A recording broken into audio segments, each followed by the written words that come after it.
Thank you for joining us. Today we have an exciting guest, Callan Milani. He's a showrunner at Boosh Entertainment. He's a classically trained bass trombone player, played for many wonderful orchestra around the United States. And he created wonderful music program for school age children. That's absolutely incredible. Let's welcome. Yeah, thanks so much for having me. It's an honor to be here and chat it up with you. So the first, I'd like to start with 67 seconds of rapid fire questions. Let's go. Night owl or early bird? Ooh, night owl. DTLA or Santa Monica? Oh, DTLA. Oh, don't get me started on that. Sorry, rapid fire. Let's keep going. Okay. Your ordered endorphin. One more time? Your order the endorphin. Is that how you pronounce the coffee shop? That Oh, endorphin. yeah, endorphin. Yeah, that place is awesome. Yeah. What's your order there? What's a 4-shot typical ice order? cappuccino. All day, every day. Sometimes 2. And they're like, "Are you okay? Who hurt you?" My brain did. Turkey or salami sandwich? Oh, salami. Warriors or Lakers? I don't really do sports, but I like the Warriors because I like blue. Because that's mature. Beach or mountains? uh, Beach. Cats or dogs? Dogs. Favorite food? Pasta. Last music you listened to? I was listening to Yola. She's a country meets soul meets everything. Yeah, she's awesome. You should check her out. She's really rad. Roll. Yeah. Wonderful. Learned something already. Yeah. Any ringtone music on your phone? Ringtone music? No, I hate ringtones. my phone vibrates. You hate ringtones? What? I hate ringtones. My phone just vibrates. Pretzels or chocolate chip cookies? Oh, that's rude. We tried. Pretzels. Yeah, I love both of them. One thing will you take on deserted island? Trying to think. Probably a book. But I think I take On the Road by Jack Kerouac. Favorite drink? Favorite drink? I'd probably have to say iced Americanos. I really like my coffee. So the next question maybe doesn't matter. Best hangover cure? Best hangover cure? Sorry. If it has to do with drinking, I do like a martini. And then hangover cure, sleeping. just get rid of it all. That's for sure. Favorite comic book hero? Favorite comic book hero? That's a great question. I like Batman. Yeah, he's probably my favorite. What would you sing at Mac's Karaoke Studio? So one more time? What would you sing at Mac's Karaoke Studio? Oh, okay. I love doing John Denver Country Road. Oh, Great song. Love it. Great. The last one. Last time you were blown away at Jazz Underground. Oh man, when I went there, it was like a couple months ago. My buddy Rob he did a CD release for his new album, and he was just playing the most ridiculous flute saxophone situation. It was awesome. It was so good. It was mind blowing. I was just sitting there with my jaw just down. Yeah. Wonderful. I love how you call the situation. That's what it's called, probably. Yeah, I'm in a lot of situations. Anyone that knows me is like he's usually in some kind of situation, and just leave him be. He'll walk it off. Okay, now that's out, all over with. Let's get to some. We'll go a little bit way back. Let's go. And let's start with longer questions. You can, who in the right mind takes up playing the trombone at 13 years old? Not a normal kid, I'll tell you that.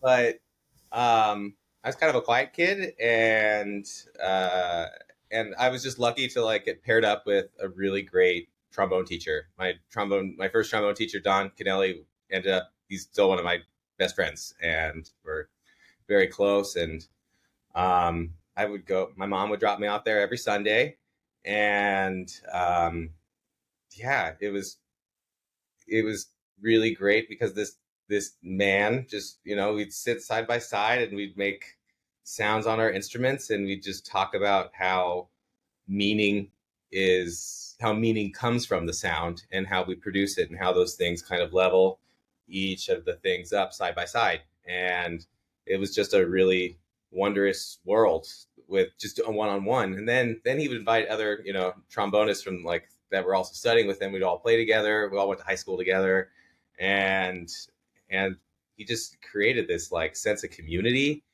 that you can't really do like when you're playing in bands, like and so it's just nice to kind of have a leader and to see how it's done from an adult side. And yeah, and it was just so impactful for me. And like that's kind of like what I do with my stories now. I try and recreate that situation. Once again with the situations, I try and recreate that time together that I had with Don, with the teachers and the students that interact with those stories. Do you come from a music family, or did you play other instrument before? It's kind of Um, late to start 13 to be a classically trained. yeah, yeah. It's well, and also like just learning trombone, like it it does start later, just because like you try and teach a fourth grader on trombone, like because I've taught the elementary school level and middle school level, and it's a lot. Like when you're growing up, like one just like expelling out all of your air and your body thinks it's dying, and then like trying to reach out to seventh position.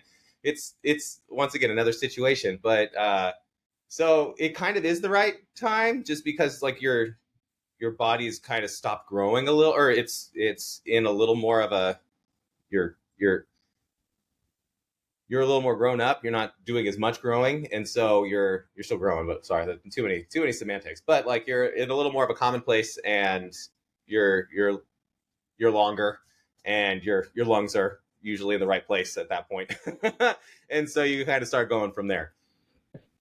Got it. How did Dawn made you feel in your first class that you carry on through all of your life? That warmth, that inspiration, it seems like. If it's going from the first time I don't even remember it. Like I was just I remember my mom dropped me off, and then I left. I like blacked out. I don't even remember it. And I was just like profusely sweating, and my mom my mom's like, "Are you okay?" And I was like, "Yeah." And she was like, "Do you want to go back?"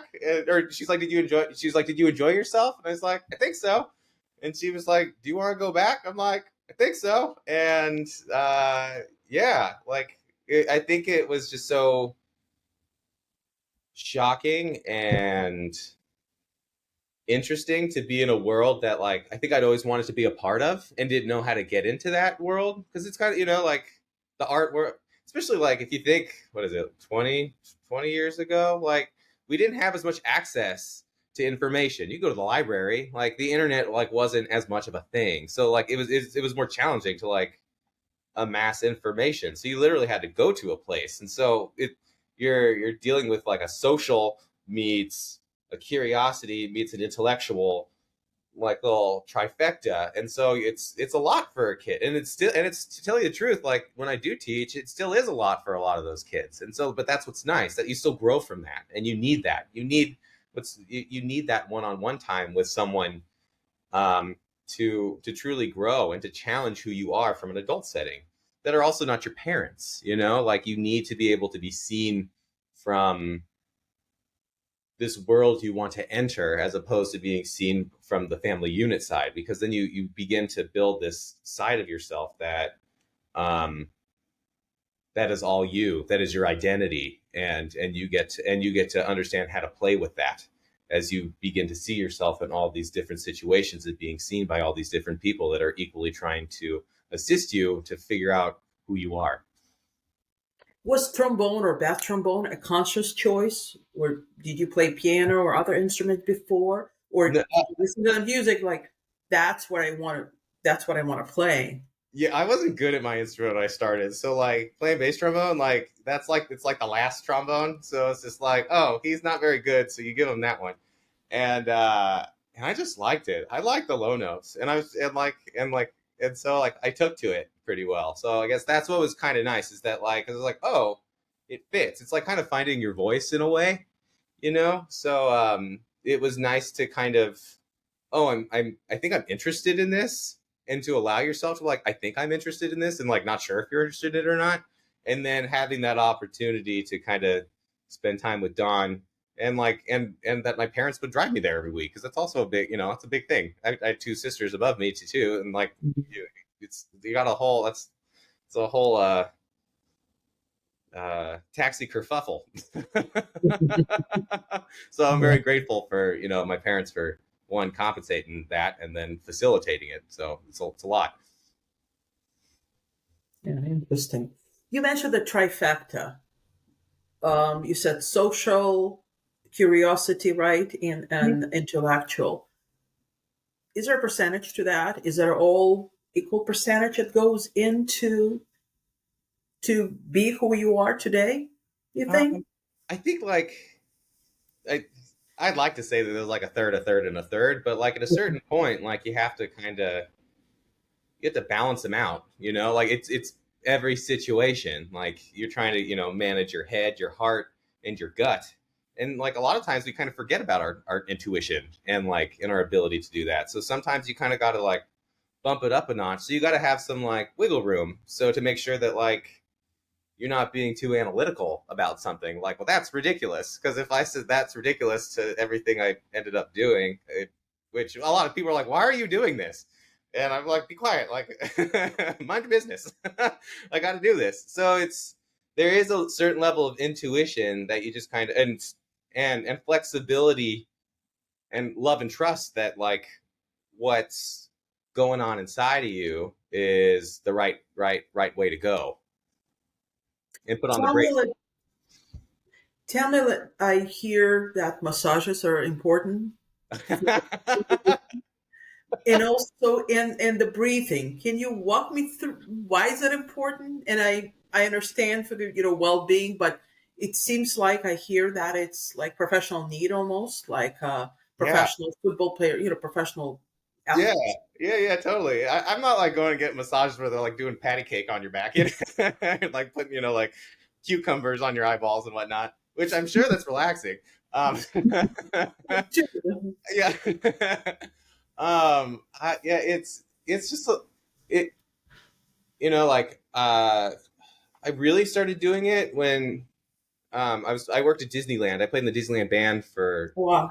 for 7 years, and like and that's like you're marching, and you're walking up and down the street, and it's like sometimes it's like 114 degrees outside, and then on top of it, like you're you're marching and you're like playing trombone and you're trying to like not that you're trying to play it well, you're just trying to like do the job, and then you're also like trying not to like hit Minnie Mouse in the back of the head because then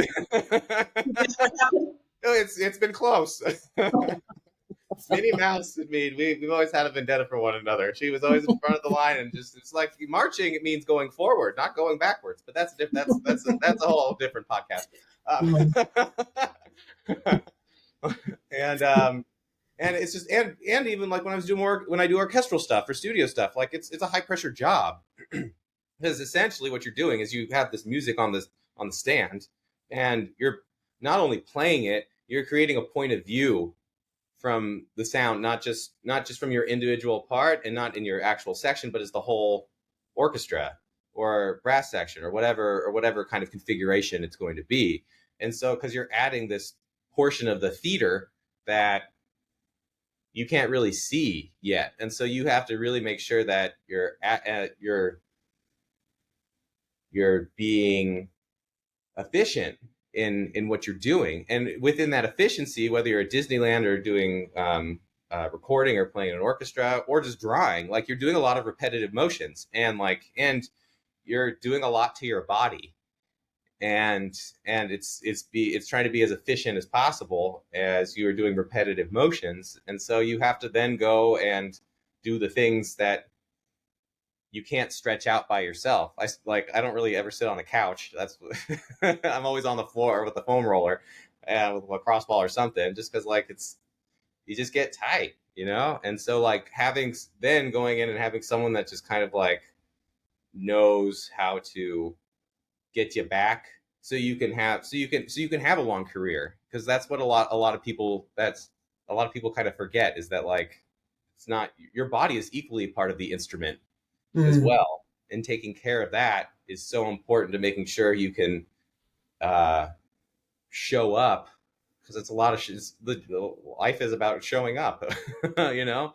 And so making sure that you're physically able, and not just that you can pick up stuff, but the fact that you can get it back to a place where it's operating efficiently.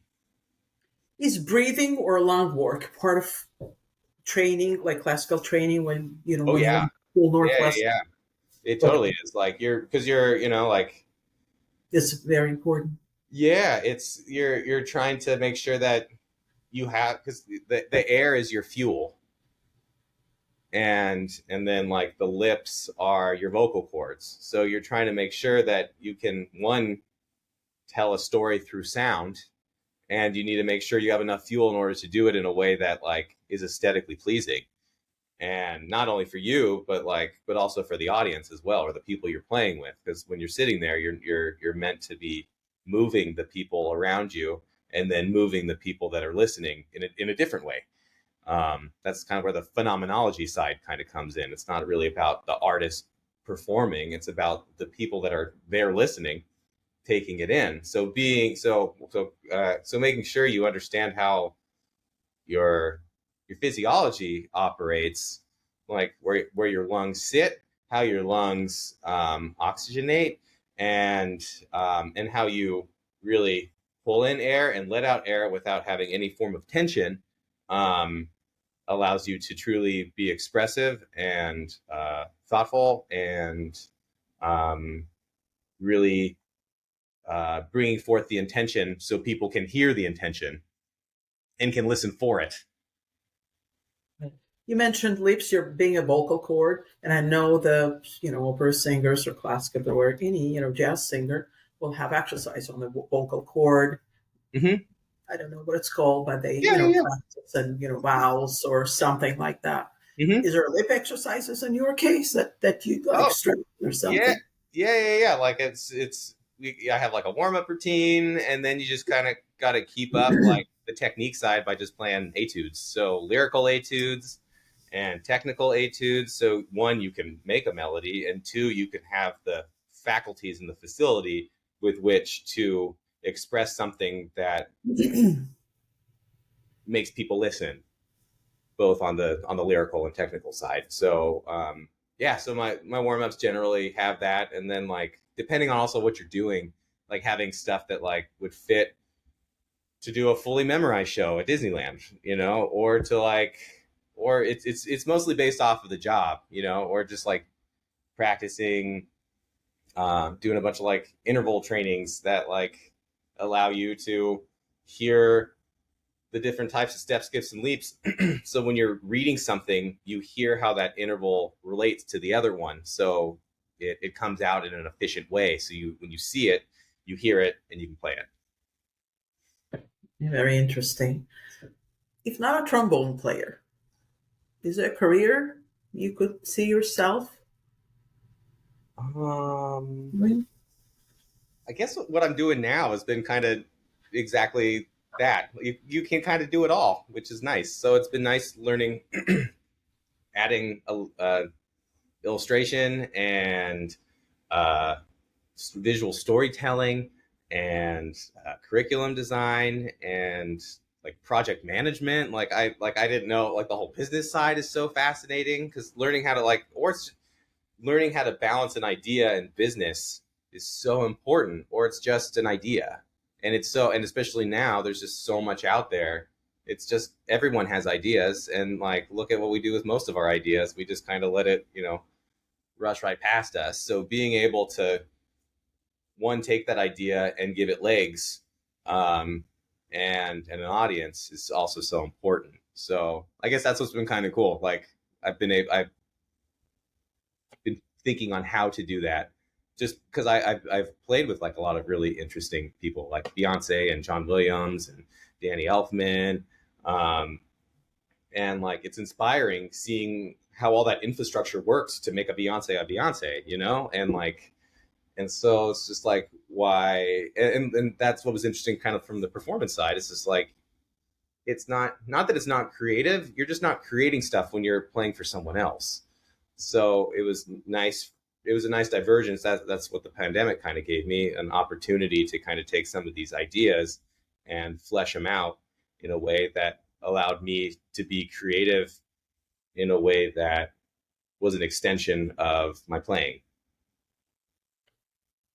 I understand you were quite shy until you were 16. Can you tell me what happened when you were 16? Or what was that that I got don't him to know. shout? I don't know. I I'm not 100%. I think you could. I remember it vividly. Like I just remember I think I was a freshman in high school, and it was like the end of the year, and I was I got into the wind ensemble at Los Lomas, and we were playing for graduation, and my sister's friend was driving me, and I just didn't talk before that, or just maybe, or I don't know, I'm not 100% sure. Like there's an interesting case study, I'm sure, or maybe not. And I was just like, I'm not going to be quiet anymore. I'm like, I'm just going to be loud, and that just I just did a complete 180, And I'm and glad you did. Otherwise, you yeah, probably like wouldn't be here. well, I'm glad you're happy. Some people are like, oh, he could dial it down about like No, 20%. no, no. And I think you're great. How did you Yeah. feel the first time you performed on stage? Ooh. Um, that's a great question. Do you have like a specific one? Because they're all kind of a little different. Like when I was a kid, or like playing in Yes, a. when you took it, bass trombone, and the first time you played on stage to a live audience. Any Um, stage, it's high school stage or yeah, I guess in family high and school. friends or something. What was a feeling that, oh, Yeah, I remember like in high school, it was just so much fun. Like it was cool. Like being a little nervous, and like everything just felt a little more visceral, and like you don't get that in many other things. I mean, in sports kinda, but like you're not taking something, because sports is like you're you train for these impracticalities, or things that like you don't know what the other team's going to do, but for music, like you're training to draw that picture in a live performance. And so you've been rehearsing, drawing that same picture over and over and over and over again. And so like it becomes it's a very interesting test of thought and space. And so I remember getting like, you get nervous, and you get a little dry mouth, or but like once you start, you're like, oh, you just remember how you fit, and you give yourself an opportunity. I remember just like I was like, oh, I was just listening for all these other things that were happening around me, because you as playing bass trombone, like you're not playing the entire time, and so like what do you do when you're just sitting there? And like that has always been a very interesting thing for me. It's like, what do you listen for in order to stay in the music, so you don't just kind of so you don't go back into being a person, your actual person. You're a part of this giant instrument community that's expressing one message, with one group ensemble sound. what happens in your mind when you hear you're playing with this wonderful, philharmonic orchestra, some serious ensemble, and you hear a cell phone in the audience? Oh, Does it it's derail you at all, or you kind of like blow it off?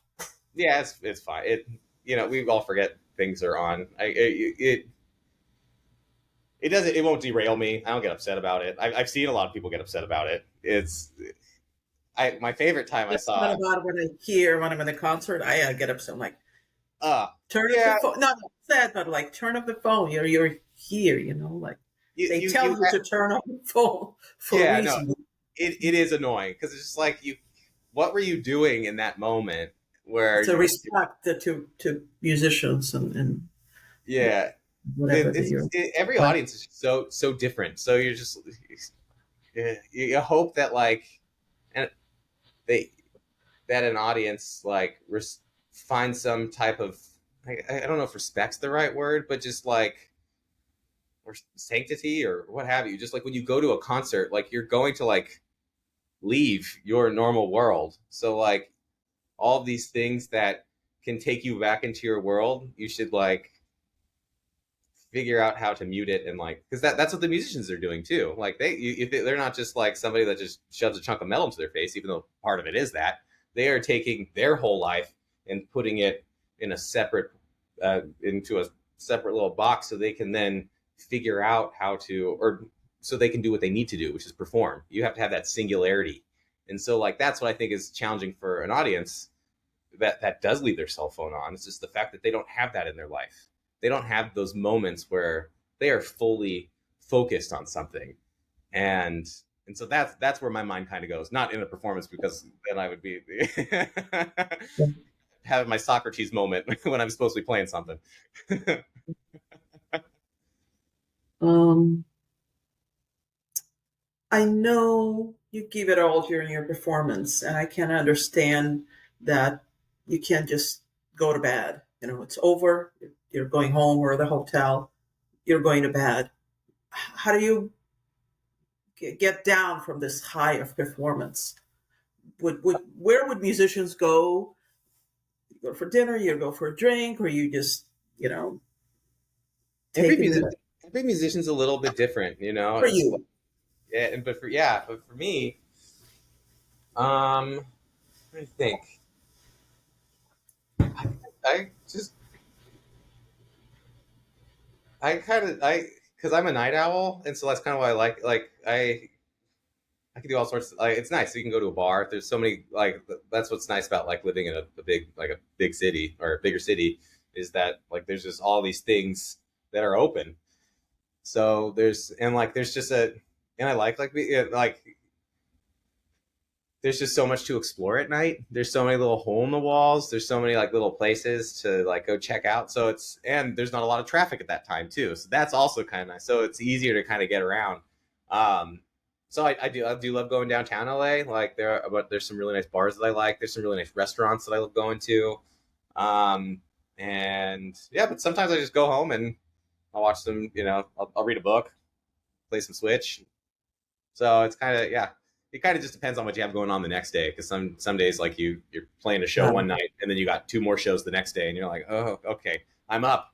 But you kind of still have that that cognizance of like you have four more shows over the next 2 days, which is kind of nuts. Like if you're doing like an 8 show, like if you're playing like a Broadway show, like you're say it's a Friday night and you've already played, Tuesday, Wednesday, Thursday, Friday, and like you're only halfway done through the week and you only have 2 more Yeah. days because you're playing doubles the next 2 days, and so you're just like go bed. Yeah. A lot. So you're always kind of having that kind of pacing in consideration because that's the from the performance side. Is that the what you call efficiency when you mention efficiency? Yeah, it's just like As well, like you space your body, so to speak. You space your. yeah, you just kind of have to think about like, oh, this you may have had like a really exciting show, but like that's just only one battle, and like the rest of the war is like still happening. Like there's four more shows that you still have to show up for and give it to those other four shows. Like so, there's a responsibility Mm. that that that that manifests that efficiency because you usually like yeah you just have to show up, and showing up is the hardest part, and making sure that you can do the job in a way that is satisfying to you and satisfying for somebody that may have never heard that before. And so like that's what I think is challenging is it's like man, you have to bring it to every show. Not that it's a bad thing or it's a cross that you bear. It's just you don't know who's never seen it before, or who's never, and like what that could do to somebody, you know. And so like you have to really be thoughtful about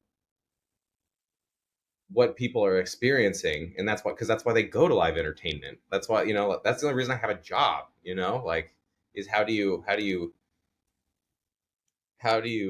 cultivate that type of community, or it's just another rehearsal, you know. You're just playing for yourself and the people that are on stage with you. So it's just like you have to bring it. That's why people have these shows that are beloved, and you have to demonstrate that every single time.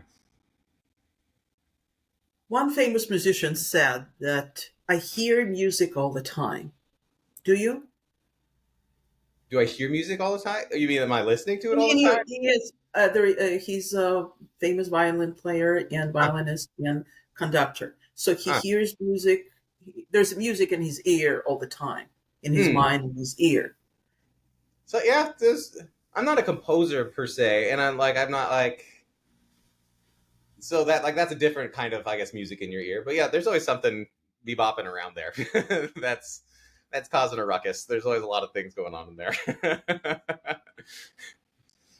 Could you describe a silence? Yeah, it's, well, there's lots of different types of silences.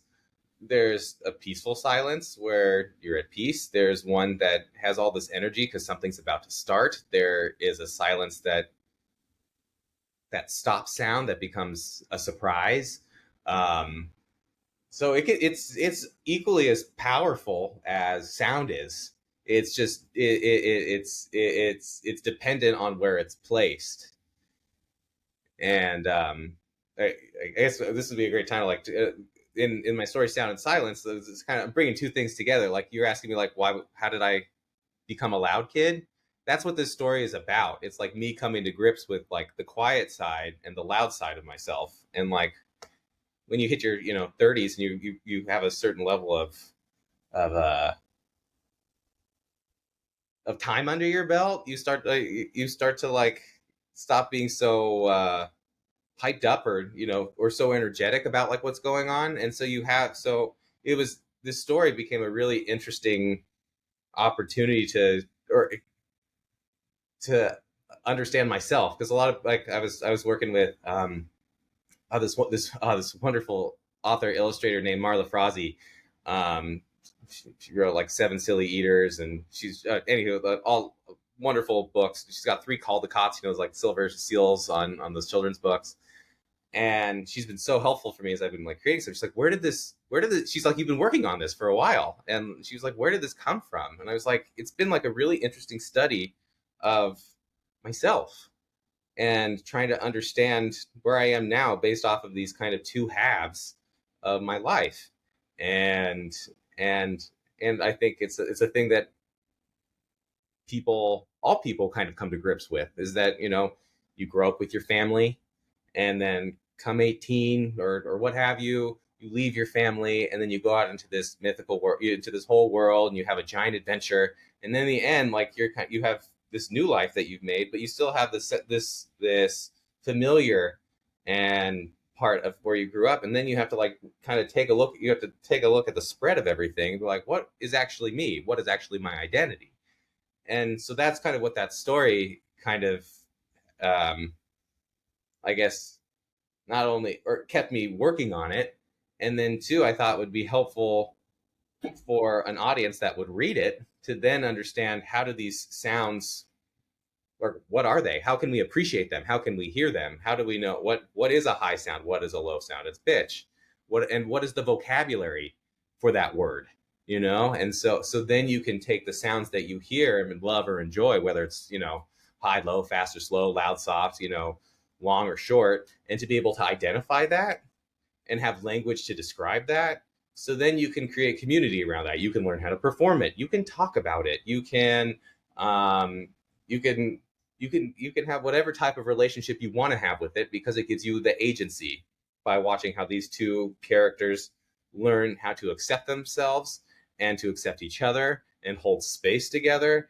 So then you can copy and paste that relationship those two characters created and apply that to your own life.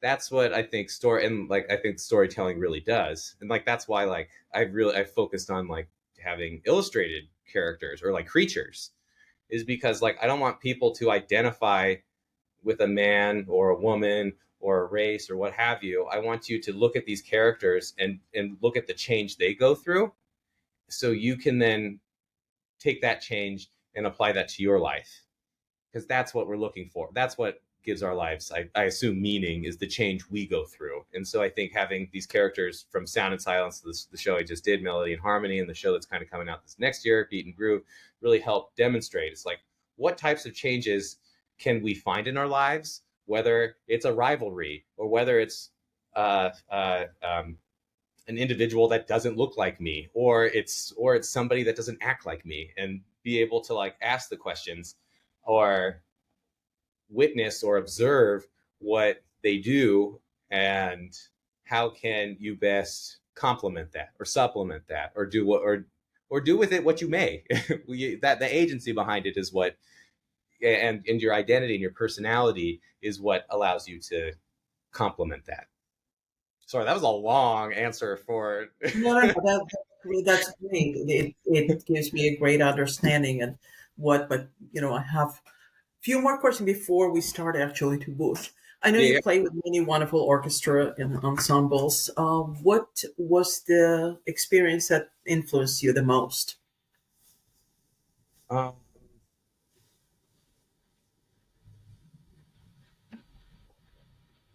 I remember. I remember. Let's see. Was I?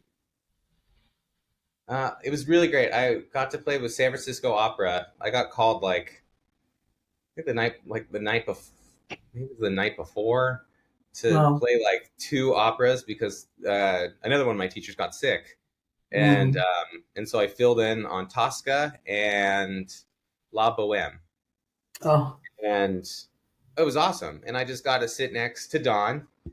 and yeah, it was great. And Full like, circle.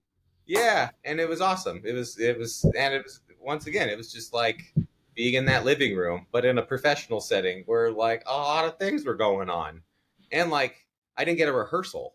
You just played the show, so like it was, Non-professional question.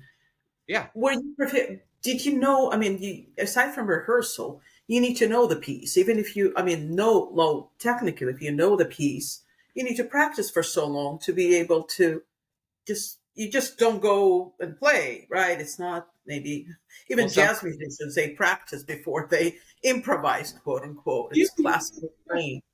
yeah. How does it work? You get a call the night before, and it's San Francisco Opera, and I mean, these names that I will faint probably. No, no, you would. It's you know, like at a certain point, like your training gives you a certain level of vocabulary. Like Okay. you see you see the notes on the page, you know that that's a certain pitch. You know that the relationship between that first note and that second note is some type of interval, that, and then on top of it, then your part then stack is a part of this giant stack. How does that note fit in with your section, and then how does it fit in with the full orchestra? And so like sometimes like you get it should be on a more grandiose scale. Like you should know how it fits in, like the whole architecture of it all. But like if you only have it the night before, sometimes like that's kind of what the job is at that point. You're subbing, you're fitting in, and that's what just kind of makes it's about closing, you know, and just making that, knowing that all the things that you have studied just work, you know, and they've been done in other settings, but they fit into that. It's the context is different, obviously, but the the situation is generally pretty normative in a way that you're like, this is the note I play, this is how it stacks, and then you're just trying to complement the sounds of the people next to you. Like you're trying to fit in with that tuba sound and then bridge that sound from an instrument that is completely different. It's a conical instrument, so like the instrument gets bigger as the tubing gets larger, so it has a way different sound than a trombone, which is more like a trumpet, because it's the tubing stays the same size until it hits the bell flare. And so then you have a more of a brighter sound. So then you're trying to figure out how you bridge that gap between a conical sound instrument to your trombone section to then give it like these very plush, beautiful chords, which that's what Puccini really does. As opposed, and just kind of also knowing like what it, Italian opera is kind of like, and what the situation is like, like Tosca is like, there's things are going down. Scarpia and like, in Tosca, like there's such a volatile situation happening there. And then you have to really kind of bring that brightness uh and shock and awe because like she's a diva, like so when you have a lot of these moments, you're trying to really figure out what is the color you're creating to make that story sound like that story, and you can hear it between what other people are doing, so you can make micro adjustments very quickly, and so that allows you to really make sure you're not just closing, but you're fitting in a way that, once again, what we were talking about earlier, gives that level um, of agency to the listener that may be hearing that for the first time. So you're still bringing that story to life because it's not about me not knowing how this piece 100% goes. It's about making sure that the whole thing is Tosca. I wish I could study with you. No. I don't know. Are you sure about that? Jazz underground. It's so interesting. It's so fascinating. The way you describe that, not, not every musician can do that. And no, there was a reason you're storytelling. Now let's segue to that. I've seen tiny clip was available of Pop and Swine that I absolutely love, from Skinny Lips, Sound Malfunction. What that and it seems like was an inspiration for Boosh and the show that you created. Is that true, or that entirely separate show that was created before? That's where that's the impetus of it. After I finished grad school, I moved back to the Bay Area, and I was spending a lot of time with my grandparents. I was kind of helping them out before they passed away, and and I started watching the Carol Burnett show with my grandma, and um, and so we watched it every night, and it was amazing. I was like, I'd never seen a variety show before, and I was like, oh, it's like SNL, right? And because It's kind of was back in the day. Yeah.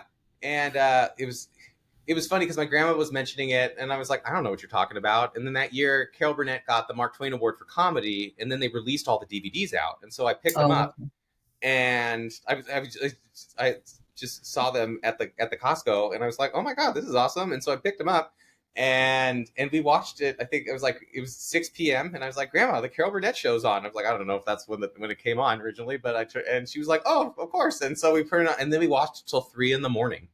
Oh wow! And there was a sketch on bonding. There, huh? Special bonding. Yeah. Oh, it was. I was shocked because there was a sketch about, or I think it was it was an episode, the first one we watched had Ethel Merman on it, and so there was a comedy sketch about a lion, and then there was this beautiful song about the moonlight, and then I was like, well, when's the crude joke gonna happen? And then it didn't, and I was like, oh, this is just a really beautiful song about the moonlight. And then there was a dance routine, and then there was an informational bit about Abraham Lincoln, and I was like, what is happening here? This is amazing. And so then I kind of took that, and then I saw there was a sketch that they did where they did a Peter and the Wolf. So Prokofiev's Peter and the Wolf that kind of helps talk about melody and for young audiences, and they did it for the different voice types. And that show they had, who was it? I'm not going to remember the name. Joan Rivers. Joan Rivers was on it, and it was oh my god, it was right, so funny. And man, if you listen to that, she did a 5-minute stand-up set up at the beginning. I was like, that set would still go up to that would work today. I don't think it would fly today because of PC, but yeah, it was she's awesome. the greatest. I watch her all the still. Yeah. Special. Yeah.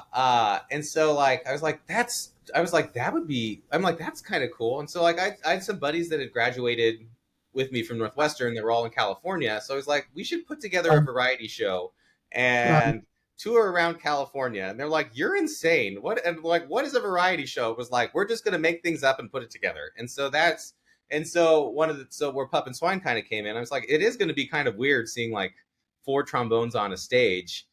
So I got my buddy Steven to write the music for it, and I wrote a prequel to the Three Little Pigs and how the Big Bad Wolf became the Big Bad Wolf.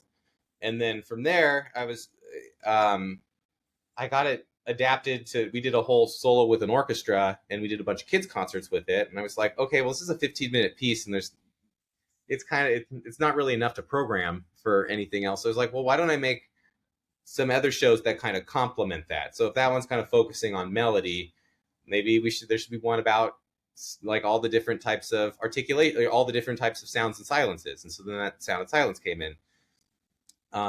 Yeah. And so then it's kind of started like bubbling out from there. Did you have a team? I know, it's wonderfully illustrated. What I've seen, little snippets, those illustrations and the character creation. Disney doesn't have anything on you. I mean, I love. I mean, I wish I was a one of those schools that use a program and use these shows. Mm. Who created? Were you a one man Oh, show? I know yeah, yeah, you're yeah. Yeah. content creator. I know you're producer and director and everything, but Yeah. Yeah. So like when the you pandemic, illustrate yourself as well. yeah. So when the pandemic hit, that's when a lot of like online classes started happening. And so I was having issues kind of like moving the show because like a lot of people couldn't see it. And then I was then applying for grants to like have illustrators come in and illustrate it, and then I wasn't getting that. And I was like, you know what? Like, I, I was like, I'm just going to learn how to do it. So I just took a whole bunch of illustration classes. I did character design, I did background design, I did color theory, I did all, and so just like I kept taking them to the point where my family was like, "What are you doing? Why are you taking so many classes?" Like, it's the pandemic. There's nothing happening. I just kept more and more and more. I did script writing. I did I'm still in classes, like, and like that's what's kind of bonkers. And so then I just kept taking classes, and then I just met a lot of really nice people. And so I kind of have like uh, like I have a story crew throwdown with a bunch of my like children illustrator book friends that I met in a class that I took at Art Center. And then I have some illustration buddies where I just kind of work on where we just kind of show our character designs around. So yeah, but like I still have to study because each show is so radical. As I'm sure from the snippets that you saw, they're all different. Like sound and silence live in this like music universe, and one's like a quiet little bubble creature, and then the sound character is like a little yellow dude with like French fry hair, and then melody and harmony, which is an adaptation of Pup and Swine, because it just didn't it has to be so clear, like sound, and so it for what the teachers have to do because it's for a general classroom teachers. Anyways, that's besides the point. It's like a flea and then a pack of wolves all named Harmony. So then I had to learn how to draw four-legged creatures, and like that was really hard. And then like this new one, Beat and Groove, it's I had to learn how to draw a boy named Beat and a girl named Groove, and then they're a menacing little metronome named Mortimer. And so like each one is just kind of it was helping me kind of figure out how to draw, and each one is just so different. And so you kind of stay in this kind of beginner mindset for it, like which is nice. It's a great place to be. It is a little exhausting, and that's why you get massages. But massage is necessary. But it really makes sure that like each experience is its own, and so then like when the students are taking a part of it, like each world feels like its own thing because each one is its own concept. So you want to make sure that there is underlying unity between the whole situation, but also a very specific world that each of these elements of music are focused on, and then the characters that are introducing those core concepts. Incredible. I thought you had a team of artists who illustrated that. I didn't realize it was all you. Incredible. Oh yeah, They're done in such a creative, professional manner. I wish I could see more. I would love to see this video, not oh yeah, show my kid, but just to. I'll be interested. Just watch that and watch these yeah. shows as an adult. I mean, I'm not anywhere near being professional. Never played an instrument, but it's just such a creative outlet that little snippet that fed my soul truly Mm. touched me. The But creativity I of think that yeah, what and like comprise adults as well, not just the kids. What were the challenges that I know you took some classes and you mentioned project management. Was that the most challenging part to kind of put it all together? And yeah, it was just figuring out what the story was, and like then also how it would meet up with the unit plan, because in the end, like, it's going in the hands of general classroom teachers from like grades 3 through 5, and like they have so much they have going on, and like they have so much turnover in curriculum and what have you, and so really making it clear that there was underlying unity between what these, so it wasn't just like some kind of fluff, there was actually going to be some meaning, and then on top of it that it actually fit into their programming. So like that's why all of the lessons from the first week to the 10th week are all read alouds. So it's about readers theater. I don't know if you've heard of that before. And so like a student gets to act out sound, another student gets to act out silence, and then there's like a group kind of like call, and then there's cues for the teacher as well. So it manages the teacher's time. They don't have to teach anything. Well, not that they don't have to teach anything, but they can have a level of discovery together with the students, because like it's you can't expect people to have a music degree, when teaching this stuff, but it does have to fit into what they do. And so it's a lot of reading. So if it fits within the reading side of it and the literacy side, then it actually allows them to have something where they can prep, because we give them all the prep materials, or they could just turn on the slide deck and just like have a go. And so it was kind of made for a choose your own adventure for the teacher, because when you get all of that curriculum, and all this whole interactive music education program, the goal is to have a level of music appreciation, or to gain some music appreciation, have the words to describe it, because in the end they're going to be going to a culminating concert where they're going to sing and do body percussion and perform alongside the orchestra. And so you have to really set them up for success. So we've added like musician videos that where the musicians teach the whole class and the teacher how to do the sing-alongs, and then how they do the body percussion. We've even had, for this new show that's coming out in 2026, we had teachers that love the programming so much, they're like, we want to help make some type, we want to help make a experience as a part of the show. And we're like, great, awesome. So they came up with a fun little move it activity, and then we filmed it. It was great. So it's been very cool. From all the stuff that I know, it is a lot of what I've done. It's a lot creating the worlds and yada yada yada. But then when you have collaborators like my friends over at San Diego Symphony or the LA Phil, that are adding to like get the idea to the people as a means of distribution, and then it's actually helping that community, so then they can get kids to come into the concerts, and then it brings the teachers in, because like they just have, like I was always thinking about like how can we make this simple for the teachers so they can actually have a level of joy, because like that's what music is meant to do, is inspire joy. And so if we can do it in a way that gives them a story that has meaning, and then two, um, allows them to have some flexibility and not a lot of extra work to do, then they can really actually embrace that joy. Because if a teacher gets something new on their table, they're like, oh man, I have to learn this whole new thing. And so like that's what's great about what the symphonies really helped out is, or San Diego Symphonies really helped out with, is the fact that they've helped with professional development sessions where teachers can kind of come in, maybe like one per school or for a school district or what have you, and they learn how it runs, and then they can go share it with all the other teachers that want to be there.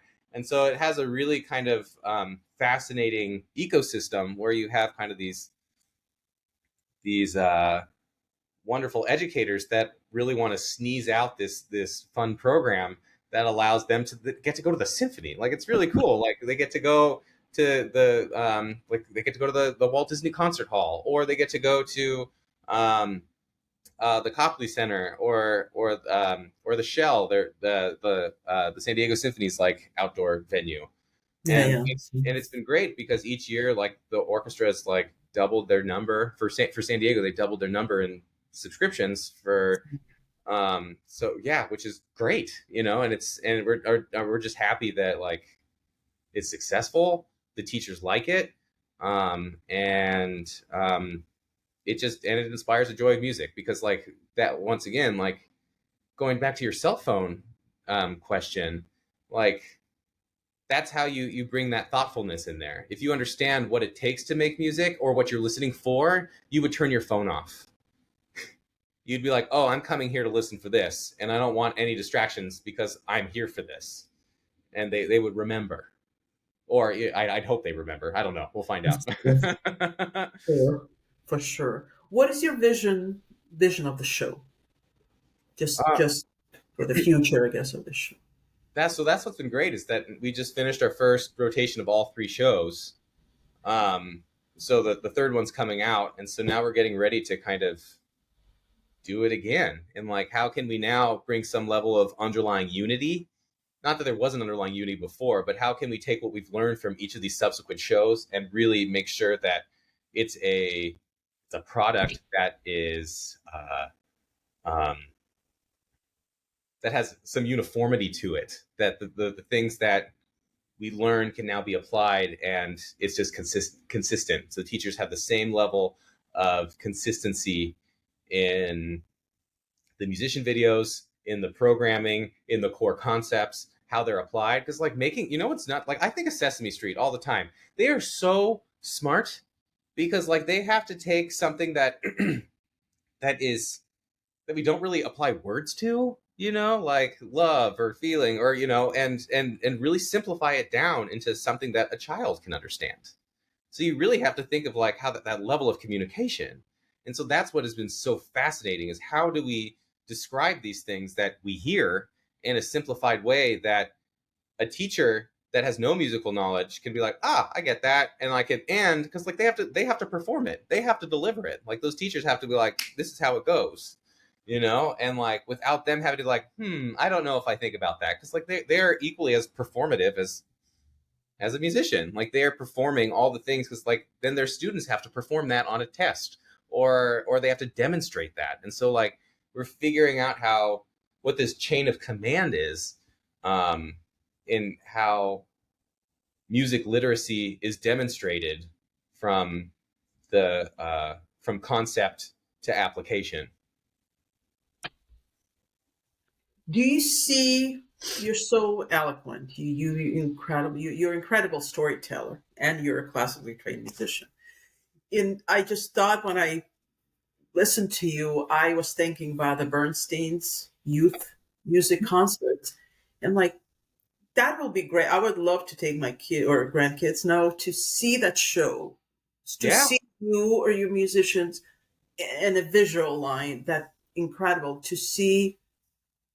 Do you, do you plan to take it on the road, U.S., in the world, and create something like, because it has a visual aspect that not necessarily all San Francisco will have that, and the storyline that you created that you're terrific at. Is Yeah, that a possibility? Was that a that's thought? yeah, that's also a part of the next steps as well. So, like, what I just told you is kind of like how I want to. It's such a that's sorry. Let me restart. Probably the coffee's kicking in now. Like, And I don't want to divulge any secrets if there's truth.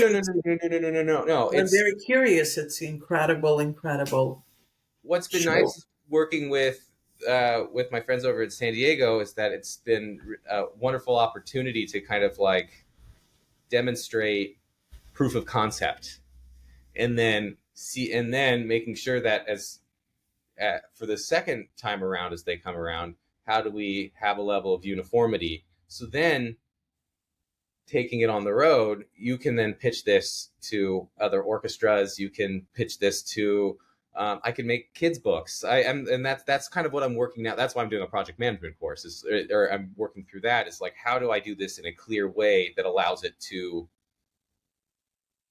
move also on my own, but also to collaborate with my community partners? And because that's what's been very interesting, is how do you make these two things work together, and then how do you move it?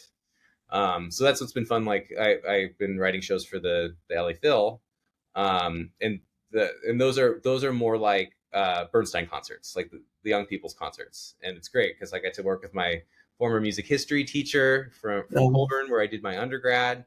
Excuse me. And she's a Mozart scholar. She's everything, and so like being able to write for that has been so wonderful, because like I love a lecture, but how do you do that for a family concert where it's ages 5 to 11? Yeah. And then also make that into a school concert. So it's fascinating being able to, and like even like the audience goes down to 3. So once again, you're taking these concepts and making them simple.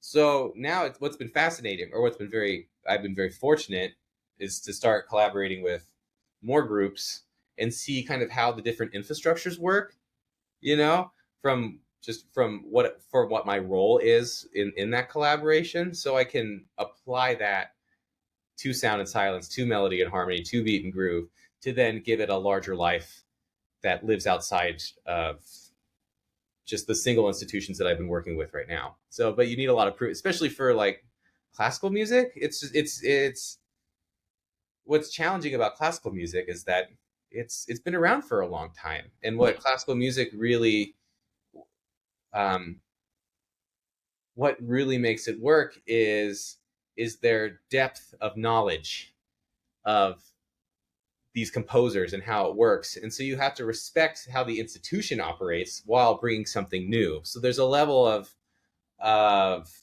familiarity and surprise. And so figuring out what that balance is, so you're not just going, this is a cartoon show, or like this and but truly respecting those musicians that are on stage. They're Olympic athletes. And how do you program a show that really demonstrates how they are Olympians with their instrument? So that's what's been fascinating. And so that's kind of where I'm at, and getting ready to move into next steps on how these individual stories and how they work together, and their underlying unity can start to work for not just groups that are close to me, but also from afar. I can just see those kids coming off the performance in San Francisco, opera, with Mm-hmm. little plush toy, those character you created, with a little chip that plays this music that you created. Wouldn't it be wonderful? Yeah, that's I love toys, so you don't have to. I got tchotchkes all over These the are place. so, these are so great, so wonderful characters. Just anyway, I hope that's will happen. And the next question, curious, I don't know if you're ready for it. How would you pitch the show on Shark Tank? You know, the Shark Tank Yeah, program. yeah, What would be your pitch? I think Mr. Wonderful is he's invested in a lot of in music, in educational online. And yeah. it's not, I'm a big fan of the show. I'm like, Hmm.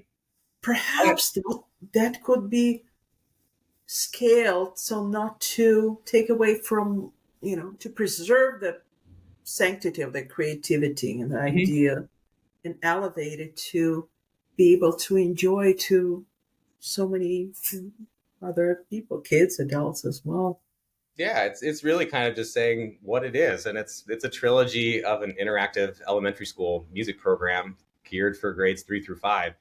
It's designed for general classroom teachers to introduce the newest audiences, their students, to the fundamentals of music, and like each individual story and its characters guide the students in learning through fun activities, challenges, and reflections.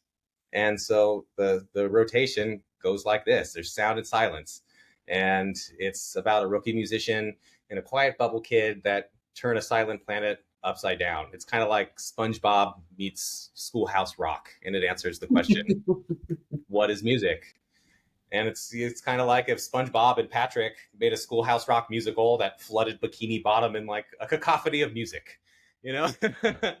And yeah, and what that does is it brings these core concepts, pitch, dynamics, tempo, rhythm, and it gives young audiences an appreciation of music, so they have a curiosity to listen.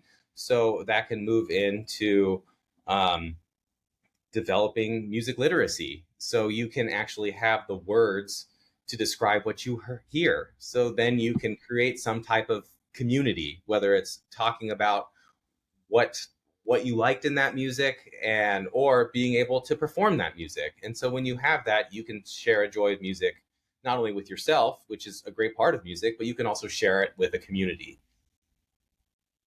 I don't know, that seems Shark Tanky. I think so. I don't have a follow-up question. I'm not a, Yeah, yeah. but perhaps one day I'll watch you with your partner or by yourself. Kind of push it through to wider audience. Yeah. Any one person, living or not, you would like to play trombone, best trombone for now. Like play alongside or play for or just play Play with? for Play for. or alongside if you'd like. Yeah. That's interesting too. I would love to like play in like Frank Sinatra's band. That would be fun Mm. because like all the bass trombone parts in that are really good. And like the bass trombone player in that, George Roberts, like the two of them were thick as thieves. And so Both like are still relevant, incredibly relevant, the music, and mhm, will be yeah, here for and long, Nelson, long. yeah, Nelson Riddle who did all the arrangements for it, like they made sure to like really add that wonderful collaboration that you can hear in like almost every song. Just it's so good. So that would be my answer. Would you play on the board of Blue Origin? Would I This so one more time? would you play on board of Blue Origin? Amazon, Jeff Bezos, the space. Oh, when I The play space bus, they it. call it the space bus. They take people I don't know where, but they come really happy, full makeup and hair blown out like Okay, Beyonce concert. yeah. Me and Katy Perry, just Okay, we could have a band together, up top and down below. got it. We'll we'll send it to her. We'll send a video to her. Yeah, no, she'll love it. It'll be great. What makes you laugh? You have contagious laugh. What makes man What do anything? what do you find funny other than Carol Burnett? I totally agree. I also love I Love Lucy. Uh, It dates yeah, me a oh, long time, but they're oh, the greatest. There are two pals and yeah. still relevant and fun. I know it's amazing. Like it's a bit what makes me man like anyone that can just say something quick, like kind of like how we're talking today. Like I love quick witty banter. It's just so much fun. I think I get that. I get that from my mom. She's real quick. She's got real good one liners, and yeah. So just and then like from my dad's side, like he's always had very interesting ways of saying things. So I think I've taken those two things from them, and I look for that, and I think I get that from people pretty well. So that's what's always kind of fun. It's like you have to kind of have to bring it to the table in order for it to get served on back to you. So it's a lot. I don't play sports because I'm not very coordinated. But my tennis would be doing quick one liners. Is there a lot of joking around a musician but you like I know they're actors on stage, improvisation, forgetting the lines. I don't know if it works for musicians as well, but you can't forget the notes because they're in front of you. But like during the performance, do you joke around somehow, or it is way too serious for that? If it's a serious, Well, it depends. It depends. okay. It depends how Is visible there room for that? I guess. it depends how visible you are. Like, let's see, like like when I was playing Les Mis, I was playing Les Miserables at the Pantages, and so like you're playing it like eight times a week, and it's like 2 hours and 58 minutes, and then you think of like that conductor who has like been conducting for 3 hours, and there used to be a part like towards I think it's like it's towards the end, but you would always see him like grabbing his wrist. I don't know if I have it here, but I thought it was and everyone in the pit was just having a really good time, and so what's it called? Yeah, it was September, and so like of course Halloween stuff was out. So I got a skeleton arm that had like a thumbs up, and I and I put it up. Well, funny. So that got a good, at least for You like the still get a job with this orchestra, right? yeah. I went on. I did some touring stuff with them I know too. musicians have a greatest sense of humor, so Yeah, yeah. It's figuring out how you do it because like it's repetitive. Like it's like especially on like a Sunday, you're tired, and so you're trying to like keep people in that moment. You're trying to keep people fresh. You're trying to keep that story alive for you who's done a backbreaker of a job, being there for 2 hours and 58 minutes, and like what we were talking about earlier, like you have a whole life outside of that, so you're trying to like really make sure you have enough energy to do the job and feel like what you're doing has value to the people that are around you, and bringing joy, like because it's easy to forget that. I know looking looking at musicians, maybe it may always look like fun, but it's a it's job, for yeah, you. A lot exactly. of times It's I realize that. yeah. That's, talking to you, I think I understand even more, and I appreciate you taking me and the viewers behind the scenes a bit. It's very it's you, and like because you always get like I get a lot of people like, oh, that must be nice being a musician, and you're like there's some musicians that get upset about that, but it's like but a lot of musicians can equally turn music into a job, and that's kind of scary. But it's also beautiful when you see people that know how to keep it alive. It's like fostering a plant, like fostering your creativity is like nurturing a seed to a flower, and like you're trying to grow that continuously. It's not like a Ronco rotisserie oven. You set it and forget it. It's that's a throwback. It's you're growing something, and you're growing something that is not only for yourself, but is something that you share. And so when you share it, you enjoy it double, or you hope that you do, and because like you want to make sure, and you have to like surprise yourself. Once again, it's a mix between familiarity and surprise. How do you constantly stay consistent but also surprise yourself to do the unimaginable, like why you got into it in the first place, because you were moved by something or someone or something or some sound or what have you. And so how do you do that? Because that's how you pay it forward.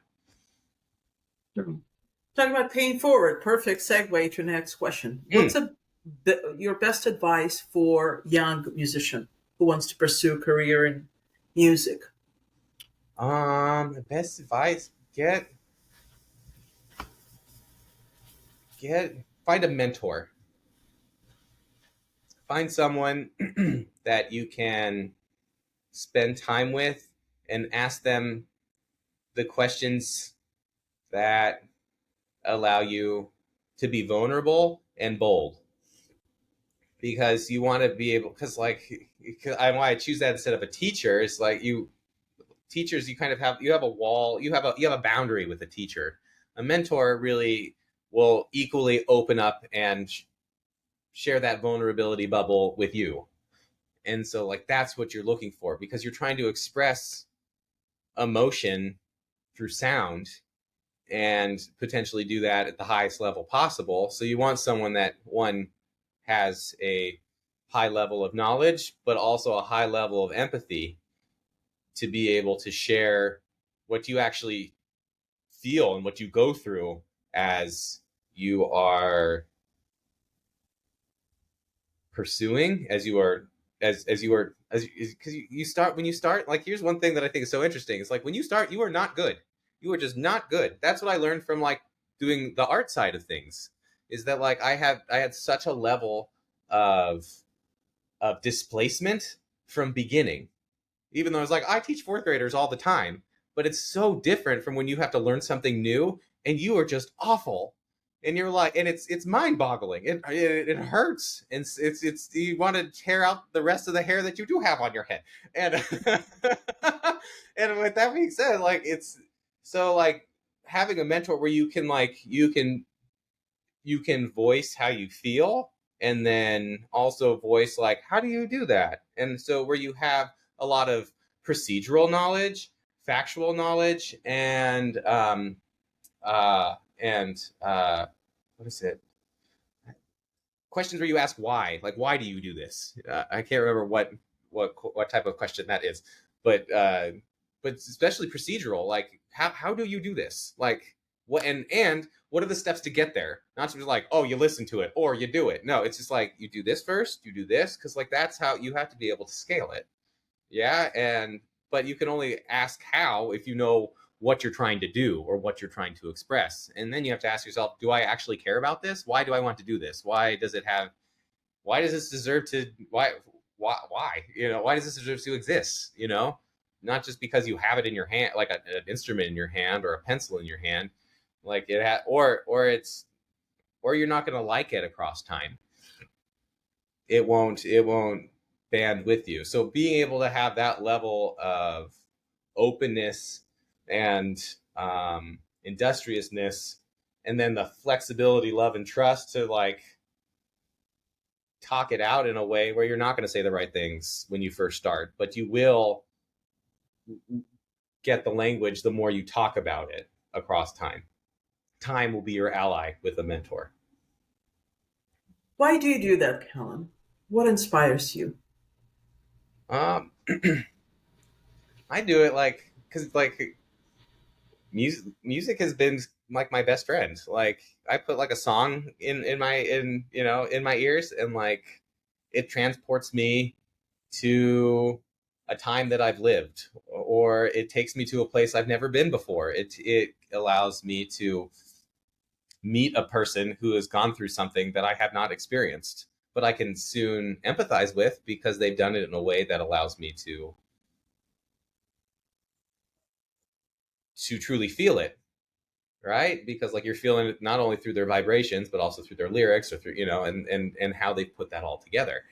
um so it's helped me identify the parts of myself that are important, that are special to me, that are just for me, and parts that I share with others. And so when you are able to kind of understand that part of your identity, you can understand what these songs have done for you. They are your best friends that that tell you about yourself in ways that you never thought you could feel or embrace or quantify. Any fears? Any fears?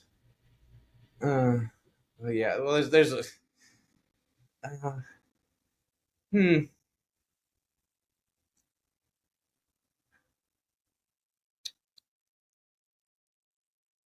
Um, no, I generally try like it's. I try to just push past them. I know that's not quantifying. Like, what do I fear? Um, Mostly, it's just like how do you. I guess what's been cool about these shows is that it's what it's helped me do is the fears that I had or that I just never quantified. I was able to express out through a story. Like Sound and Silence was like, how do I deal with these two sides, of this loud side and this quiet side of myself? Melody and Harmony is actually like my relationship with my sisters. It's Mm. it's about a flea and a wolf pack that have to learn how to that have to learn how to listen to each other in order to make a perfect song for the forest. And like you take those two, like that juxtaposition of a parasite and predators, and you mash them together. Like dogs don't like fleas. Like and like how do you listen? Like how do you what is that family? What is that family situation like? And like how do you how do you how do you quantify that? And like that's not really what that story's about, but it's what it meant to me. That's the idea it stemmed from. So it's just so the fears could really kind of quantify from like the things that like were uneasy, or just like, or I just wanted to quantify better. it's the gray area that I guess that there. Okay, you're man. I'm gonna pay you like what do you pay a psychologist for for an hour session? I'll send you a bill after. Don't Yeah, worry. yeah. Send me your Venmo. Um, uh, is like all these. I guess my fear is like all these things that I've never quantified that will, the things that are unseen. Like how do you find them, and especially the ones that are important for you, in order to express them in a beautiful way, or express them in a way that like takes away, I guess, the fear of what you don't know it is yet because you haven't quantified it and made a qualitative expression of it. Last question is always the same. What do you find extraordinary in every day? Oh, people are just bringing it. I think that's just watching everyone living their lives is its own like extraordinary situation because people are constantly being bold and curious because they're going out and they're showing up. And so watching how people show up and like and how they interact with you and with others is not only entertaining but also just kind of a very rich way to look at the world that is constantly moving around us and will keep moving even after we're gone. Kaylin, thank you for this enchanting conversation. I Oh truly yeah, am blessed. this was wonderful. I had a great time. I love hooping and hollering, so this is a great way to spend my morning.